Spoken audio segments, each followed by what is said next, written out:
Съвременната физика не знае защо съществува третият закон на Нютон. Съвременната физика не знае защо съществува противодействие. Съвременната физика не знае, че червеобразното движение е причина за движение по инерция. Вие гледате филмът "Парадокс на пръчката", филм 6, част 3. Когато изгледате всички 4 части на филм 6, ще разберете, че червеобразното движение е основна форма на движение в единствената безкрайна действителност и че равномерно праволинейно движение не съществува. О, не! Естествено, че интервалите са същите. Това съм го проверявала 100 пъти. За 4 секунди са изминати 4 метра. Тогава и това е постоянна скорост. Това е същата скорост. 1 метър в секунда. Ето това исках да чуя. Това означава, че за топка 1 и топка 2 графиката е същата. Като топки 2 и топки 3. Червената линия показва нарастване на Хикс 32 за всяка следваща секунда. Скоростта е 1 метър в секунда. Знаете ли, сетих се нещо. Помните ли парадокс на пръчката, част 5? Пръчката се състоеше от 3 атома. Пръчката се движеше с ускорение 1 метър секунда на квадрат, но атомите се движеха един спрямо друг със скорост 1 метър за секунда. Разбирате ли, скоростта на топките и скоростта на атомите е еднаква. Това е интересно. Много ти благодаря за това, което каза. Аз щях да кажа същото. Запомнете тази графика. Трите топки и трите атома се движат един спрямо друг по един и същи начин. Графиката, която виждате, е вярна и за трите атома.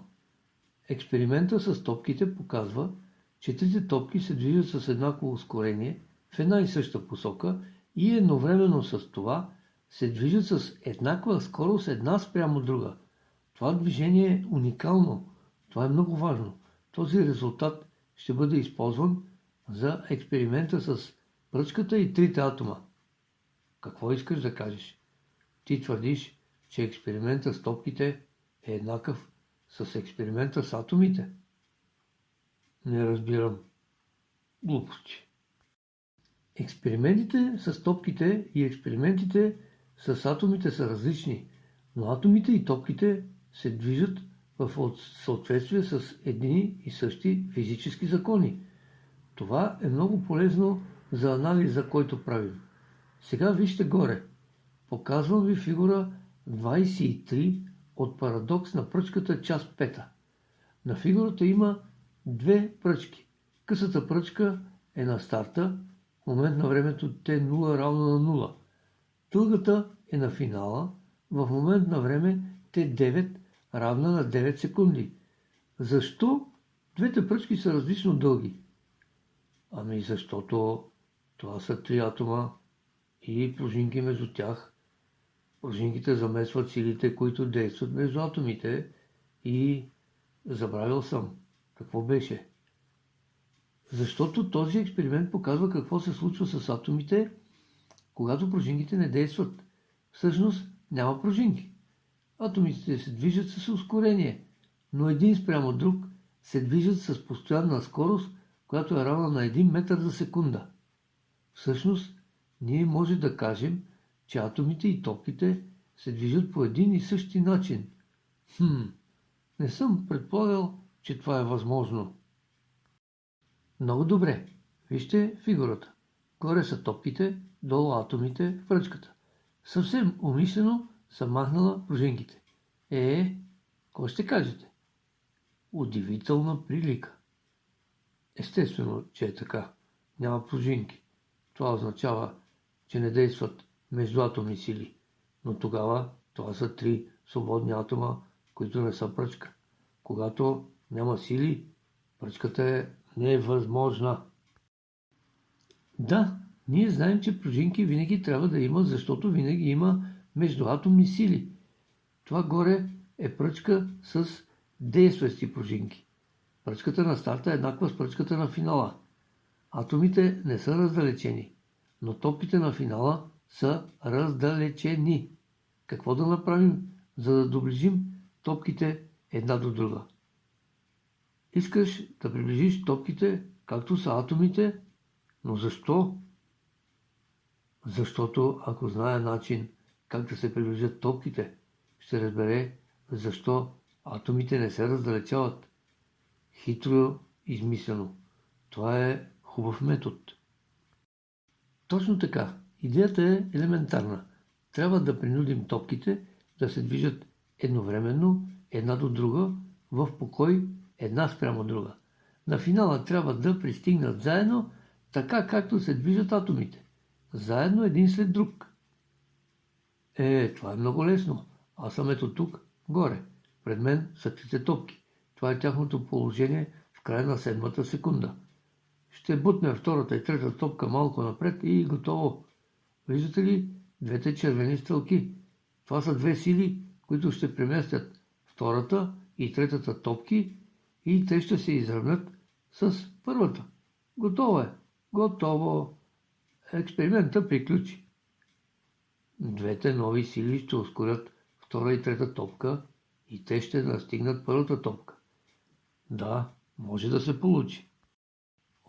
Не бързайте, не е толкова лесно.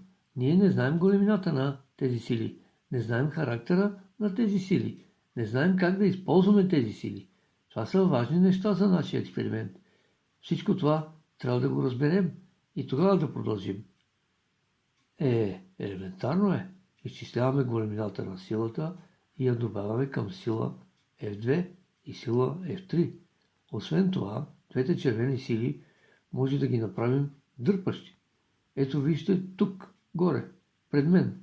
Червените сили F2 и F3 отиват пред черните сили F2 и F3.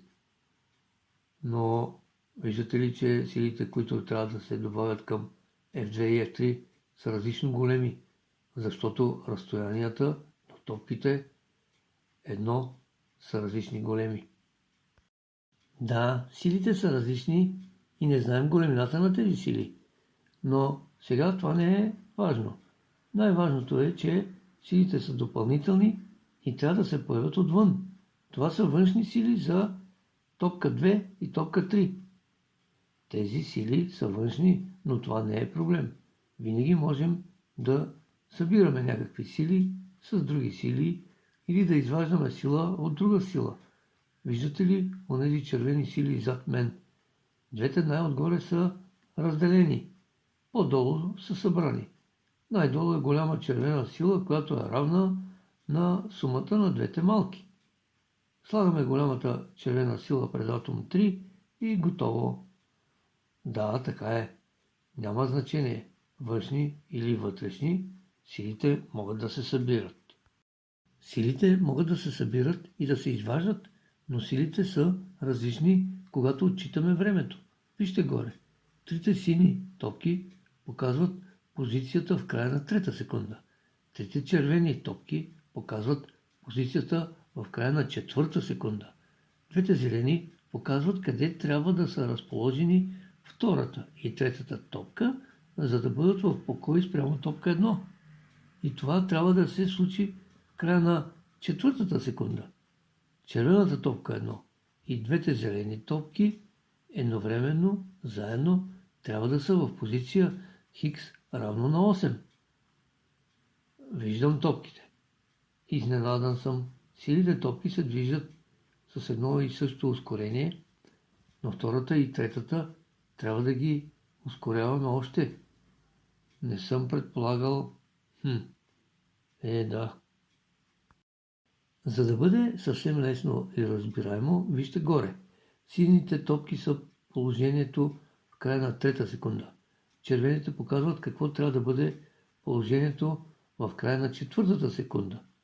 Синята топка 1 се движи с ускорение 1 метър в секунда на квадрат, и се премества от хикс 4,5 метра в хикс равно на 8.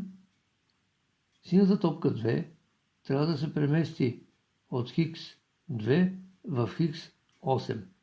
Това са 6 метра. 8 без 2 е равно на 6. Следователно, ние трябва да добавим допълнителна червена сила към силата на синя топка 2. Вижте горе. Синя топка 3 трябва да се премести от хикс равно на 0,5 половин метър в хикс равно на 8 метра. Това са 8 минус 0,5 равно на 7,5. 7,5 метра трябва да се премести. Ние трябва да добавим допълнителна зелена сила към силата на синя топка 3. Зелената сила е по-голяма от червената, защото за една секунда синя топка 3 трябва да измине по-дълъг път от синя топка 2. Интересно. Нищо не разбирам. Когато и трите топки са едновременно в позиция хикс равно на 8, ние ще премахнем червената и зелената сила. Тогава в позиция хикс равно на 8 върху топка 2 и топка 3 ще действа само черната сила FT4. И тогава трите топки ще продължат да се движат с еднакво ускорение, което е равно на 1 метър за секунда на квадрат. Тогава и трите топки ще се движат една до друга и ще бъдат в покой една спрямо друга. Готово, решихме задачата. Не сме решили задачата. Това, което казваш, не е вярно. Трябва да бъдат изпълнени още условия, за да се движат една до друга. В края на 4-та секунда и началото на 5-та секунда топките трябва да се движат с еднакви моментни скорости. Разбираш ли? Условията са 4. Една и съща позиция, хикс равно на 8. Едно и също време, T4. Една и съща сила, F. Една и съща моментна скорост. Ако едно условие не е изпълнено, експериментът е неуспешен. Това, момиче, не е за подценяване. Да, вярно е. Не се сещах, че е така. Но сега, когато знаем и 4-те условия, ние ще изчислим червената и зелената сила и ще накараме трите топки да се движат едновременно с еднакво ускорение и да са в покой една спрямо друга. И когато вече знаем големината на червената и зелената сила, във всеки един момент на времето може да решим задачата. Лесно е. Не, не е лесно. Това, което казваш, не е вярно. Големината на двете сили зависи от момента на времето. В различни моменти на времето силите са различно големи. Сега ще ви покажа. Това момиче е гений. Сините топки показват позицията в края на 5-та секунда. Червените топки показват позицията в края на 6-та секунда. Зелените топки показват къде трябва да се преместят втората синя и третата синя топки в края на 6-та секунда. На фигурата се виждат разстоянията на преместване. Разстоянията са големи. Втората синя топка се премества 10 метра. От хикс равно на 8 метра в хикс равно на 18 метра. Третата се премества 13,5 метра. От хикс равно на 4,5 метра в хикс равно на 18 метра. Но тогава силите, които трябва да прибавим към сините топки, трябва да се изчисляват още веднъж. Всяка секунда те са различни. Браво! Това, което казваш, е много важно. Допълнителните външни сили зависят от момента на времето и всеки път трябва да се изчисляват още веднъж. И освен това са различно големи. Вижте фигурата. Червената сила е по-малка от зелената сила. Това е така, защото синя топка 2 трябва да измине 10 метра, докато синя топка 3 трябва да измине 13,5 метра. И когато топка 2 и топка 3 са в позиция Хикс равно на 18 метра, ние ще премахнем червената и зелената сила. Продължава да действа само сила F-T6. Трите топки се движат заедно с ускорение А равно на 1 метър секунда на квадрат и са в покой една спрямо друга. Когато напишете в Google Евгений Бантутов Амазон, в Amazon.com ще ви излезе ето това нещо. Това е книжка първа от серията 1 до 8. Името на книжката е "Децата правят уникални открития". Това от тук отдолу е английско-български самоучител по физика, комикс по физика. А това тук е моят псевдоним в Амазон. И така, запомнете Amazon.com, защото освен Amazon.com има и още много други Амазон, например Германия, Франция, Бразилия, даже не знам колко точно са. И още нещо много важно.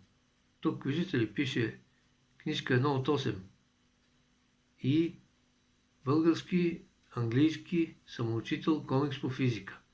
Това е името на серията.